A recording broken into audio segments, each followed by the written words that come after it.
Good morning. Welcome to Long Story Short. This is our third episode, I think, and welcome to my channel. Still kind of getting used to everything here, so I kind of like don't mind my dust as we rebuild as we build and kind of design and work through things. Like my first two episodes were kind of based around an interview idea. This episode is also going to be based around an interview or interview questions, but instead of calling it interview, I'm just calling it Long Story Short. That's what these episodes are. And for now, we're going to talk about, how do I put this? I want to talk about reader engagement and community. A little bit about that is, at least for me, is going to be dealing with my reader group, my Patreon, my newsletter, signings when I go to signings and I go to reader events. So all of these are reader engagement. But there is another kind of reader engagement, and of course that starts with the book. Being able to talk to people in person or online or through my newsletter or on my website. I mean, there are so many ways that I can communicate with people now and communicate with my readers, as me, the author, to you, my reader. But that engagement, that communication, at least for me, always begins with the book. It absolutely needs to begin with the book, because why else would you be interested in me if you're not reading the books? I have had what I consider some really great relationships with authors that I've never met, never listened to, never seen a video from. I mean, I might have gotten their newsletter, but even then, that's not the part that I'm engaged with. It's their books that I was deeply engaged with, and getting to meet them came a lot later. And I'm okay with that, because their words got me through some good times, got me through some bad times, gave me some inspiration, helped me find friendships. For example, reading Misty Lackey, Mercedes Lackey and her Arrows of the Queen, the Heralds of Valdemar series. Later on, then she did the Winds of Fate. She did the Vaniel series, the Last Herald Mage trilogy. The Valdemar books are just amazing. I loved them. I loved everything about them. They made me laugh. They made me cry. There was a lot of really tough topics that got dealt with in those books, and yet I would venture to say that I have reread them so many times that I memorized whole scenes. And I always imagined that I had this great relationship with Misty because, honestly, I read all her books and I loved her characters, and that was where my engagement came in. And when I finally got to meet her, it was so wild, just because. But I had been a member of, she had a fan group called Queen's Own, and I was a member of that fan group for a really long time and used to get the newsletters. And this is back before the internet too, guys. I mean, keep this in mind. This wasn't just like you had a website and you went on, or you went to the Facebook and you got in the Facebook group. We have it really easy now. This was, you got a newsletter in the mail and it was usually like 2 or 3 pages, and you've read it, and this was the updates. And then you waited for the books to come out, and you were always tracking like when the books were, was there a release being announced at the bookstore? Or inevitably you would I went to the bookstore every Tuesday when I was a teenager. I think starting around the age of 10. Yeah, I think I was like 9 or 10. I started going to the bookstore every Tuesday when I found out that Tuesdays were new release days. And even after we moved a couple of times. I was really fortunate when I got to junior high. There was a B. Dalton's. I don't even think B. Dalton's exists anymore, but there was a B. Dalton's bookstore that was literally an 8-minute walk from my apartment. So I would walk up to that B. Dalton's every Tuesday after school. And I actually had gone in there so often, and I knew the entire staff there. There was a lady there named Cindy who I actually became really good friends with, and we were friends for about 10 years. I mean, I grew up with her, she was I think she was in her 20s. And she was a great mentor, but she totally helped feed my love of books, and she was always recommending great reads to me and stuff. So she was a lot of fun. She was really special. But that was how I knew my authors. I discovered their new releases. I did the legwork because it was worth it to me. And I think in some ways that the internet and websites and newsletters and TikTok and YouTube has made it really easy to be lazy. Because if we don't put it in someone's face, they're like, I didn't know it was coming out.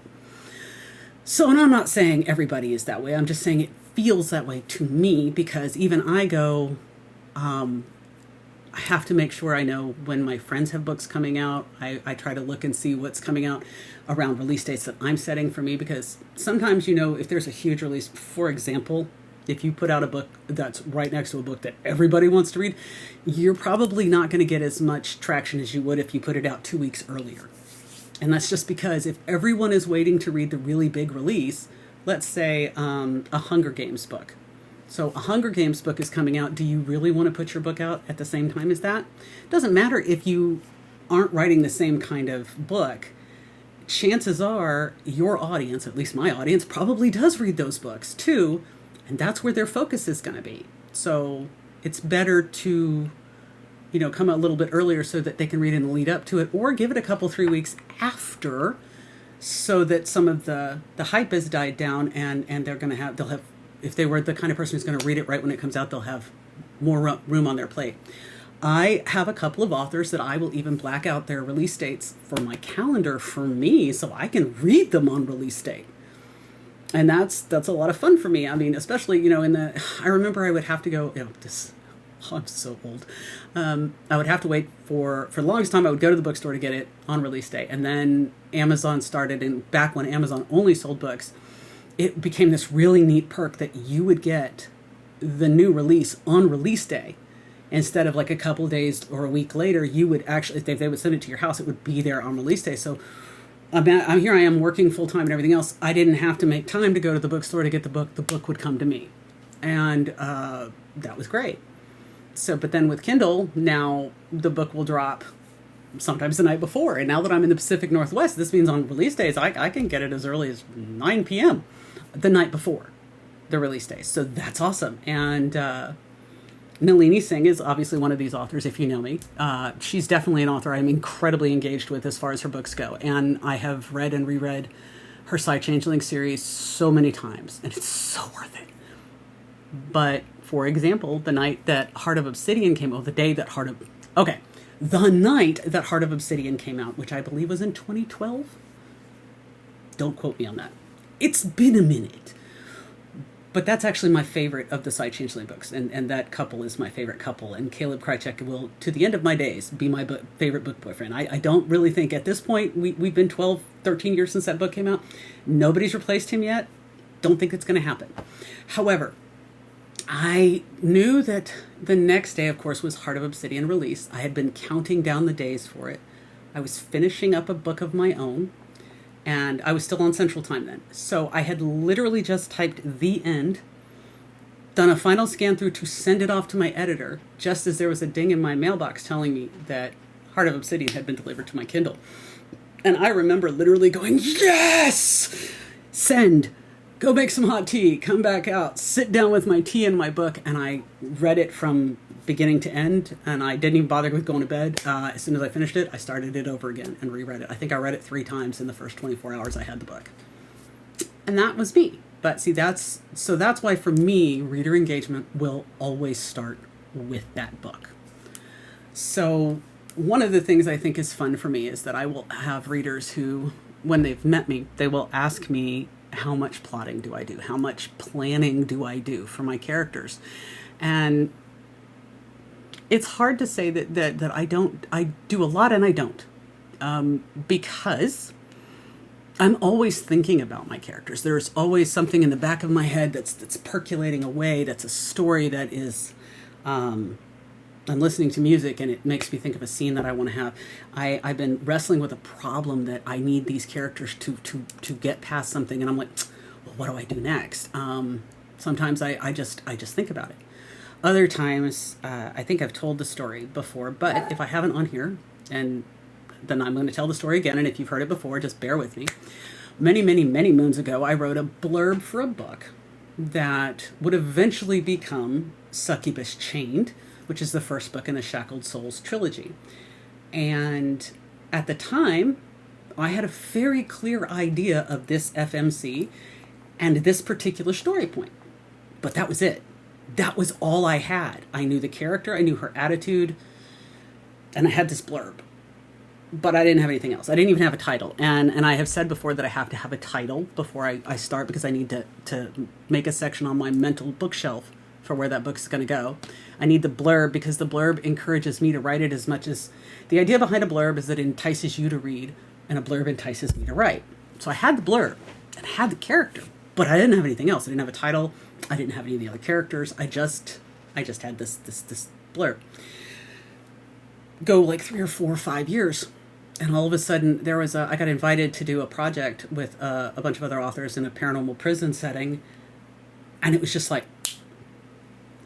that blurb popped into my head, that character popped into my head, all the other characters populated it. I suddenly saw everything, and it was like I realized that all these years I had been thinking about this story in the back of my head. You know, it was brewing away back there. It just needed one more ingredient, and there it was. And boom, I had my story. And that was all she wrote. Well, I actually wrote like 3 books and a novella, but that was all I wrote. And that's how it begins. So yes, I plot, but not really.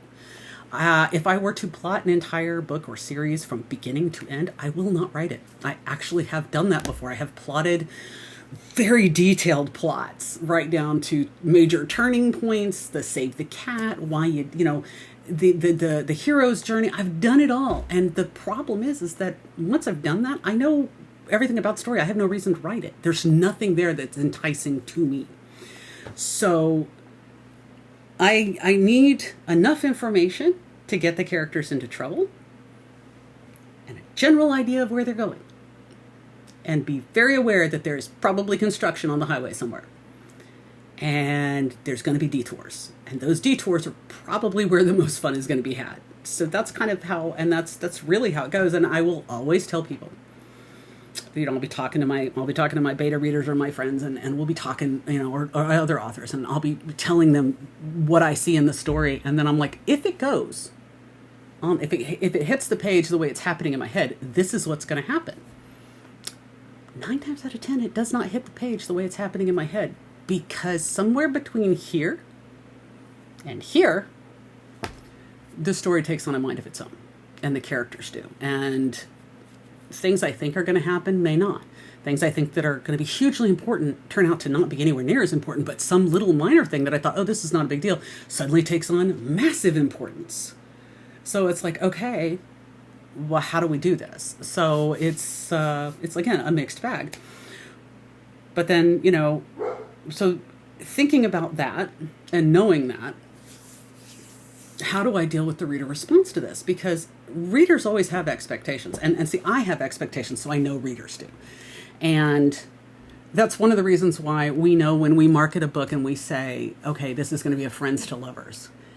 If these characters don't even like each other in the beginning, and they have no reason to like each other, they get on each other's nerves constantly, they don't get along, the people who pick this up expecting friends to lovers are not going to be happy. Because that's not friends to lovers. That's an enemies to lovers, or a conflict to lovers, or an office conflict, whatever. But it's not friends to lovers. So, reader expectation is something we create. We can create it by, for example, J.D. Robb. I love J.D. Robb's books. For those of you who do not know, J.D. Robb is a pseudonym of Nora Roberts. And she writes the Eve Dallas book, the in-depth Eve Dallas books. Eve Dallas is a New York City police lieutenant set in the future. She's married to a very wealthy man named Rourke. She's a murder cop. I know that when I read these books, I'm going to get a murder mystery that Eve has to solve. Likely, somehow Rourke is going to get involved, because he always gets involved in her cases because that's his wife and he loves her. They are married and they have fights, and not everything is hunky-dory all the time, but she has a huge cast of characters around her. And I know that it's going to be alternately entertaining and nail-biting, and you're always trying to solve the mystery before them. And sometimes you get to solve, it's not just solving the mystery, it's finding the evidence, which is a lot of, it's almost as much fun. But I know that's what I'm going to get. She's written 60 of these books. I've read them all. I know exactly what I'm going to get when I pick up those books. If I pick up one and it isn't remotely like that, if it's suddenly a Gilmore Girls episode, we have a problem because that's not what I'm expecting to get. So reader expectation is set not only by the tropes or by the blurb, but it's also set by us, by the stories that we've been telling. And sometimes it can be challenging if you switch genres and tropes. Like I know some authors will only write a certain type of book because that's what they're known for and that's what their audience expects. I've been very fortunate in that I write across genres. I write across different, different tropes. I try to keep everything to the story. I let the story breathe and tell me what's going to happen. And I've been very fortunate that I have readers that follow me. And I think if I were to say the only expectation I am trying to fulfill is that you're going to have an entertaining read and it's going to be character driven. I don't, plots are one thing. I like plots, they can be great, but I very much about the characters. And I think that's kind of what hopefully the expectation is that I've been able to do. And so when I get feedback from my readers, you get feedback in a number of different ways. And I know people have always asked me, do I read my reviews? Sure, I read them right up until I get a bad review and then I stop. And it's not because I'm a precious little snowflake. I'm not. They actually have very thick skin. I just stop because I don't want to yell at the screen. Because if I disagree with the review, which if you go, wait, Heather, wouldn't you always disagree with a bad review? Not necessarily. Because here's the thing. Reading is as subjective as writing. And a reader brings to the book, whatever, or the material, the movie, whatever, their own set of experiences and expectations. And it influences how they read and how they absorb the story. I have DNF'd books before because I just couldn't get into it, and then somewhere down the line have picked that book back up and then devoured it and loved everything about it. It's not necessarily that it's a bad book. It might just be it's not the book for me right now, and it might not be that the reader hated my book. It's just that my book wasn't the one they wanted in that moment. And I've always encouraged my readers, if you're really not feeling it and you want to DNF it, DNF it. Life is too short to make yourself read something you're not enjoying. Do I think everybody's going to enjoy my books? Probably not. Do I think a lot of people do? Yes. Do I think if someone has forced themselves to read it and they hated it, should they be able to leave their review? Absolutely. Reviews aren't for authors. They are for readers. But I like reading the reviews to see what is resonating with the readers, what joy are they getting out of it. And sometimes there can be a critical review that's not a bad review. Criticism is not necessarily slamming.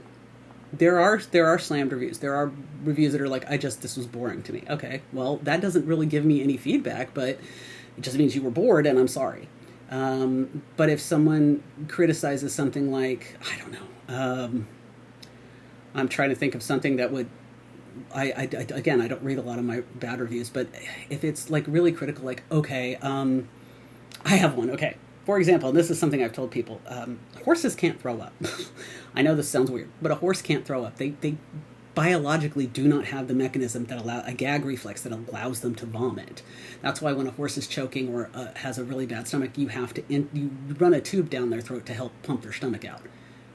But if you write in your book that horse threw up, that's going to throw me right out because I know horses can't. So right there, that alone that could be a criticism. If you write a book and you set it in a city or a place that you've never ever been, have no information about it whatsoever, and you completely miss the dynamic of this place, yeah, that's worth criticizing. And those kind of criticisms I try to learn from, and that's fair. Now, as far as like when readers make demands of a series that they really want, or let's say they really liked X character that was a supporting character in a book and they really want that character's book, that's a mixed bag, largely because I have found that sequel series just don't do as well. And it's not because people don't like it or they didn't want it. It's just that you need to gain a certain amount of new readers with every book that you put out, because it is very normal for there to be reader attrition. And it's just because there's so much going on in the world. There's so many books out there to read. You may not be the first person they're going to pick up.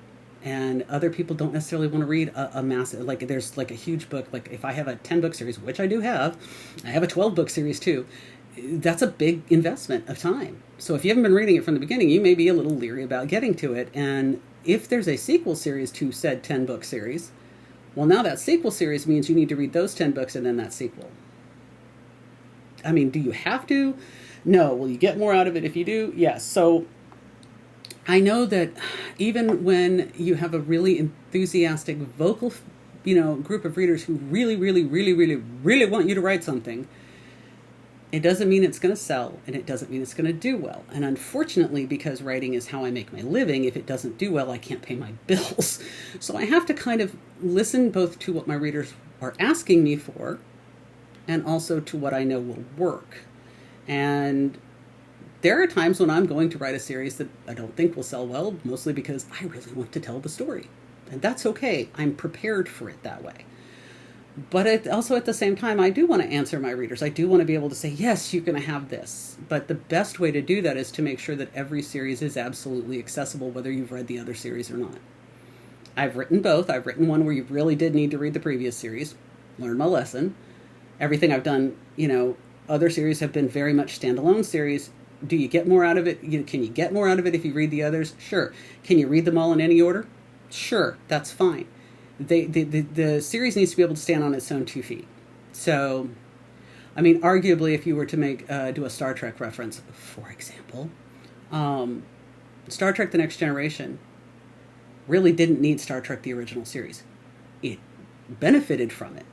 But you could watch Star Trek The Next Generation without having ever seen the original series. You could arguably watch Star Trek Deep Space Nine without ever watching Star Trek The Next Generation. Do you get more out of it if you've seen the others? Of course, absolutely.